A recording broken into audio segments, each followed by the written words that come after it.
ಜೊತೆಯಾಗಿ ಮಮತೆಯಿಂದ ಬೆಳೆಸಿದೆ. ಬಿಸಿಲು ಮಳೆಗೆ ನರಳದಂತೆ ನಿನ್ನ ನೆರಳಲಿ ಸಲಹಿದೆ. ಆ ಪ್ರೀತಿಯ ಮನ ಮರೆವುದೇ.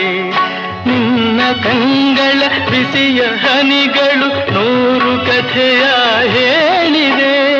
ನಿನ್ನ ಪ್ರೇಮದ ನುಡಿಯ ಕೇಳಿ 100 ನೆನಪು ಮೂಡಿವೆ.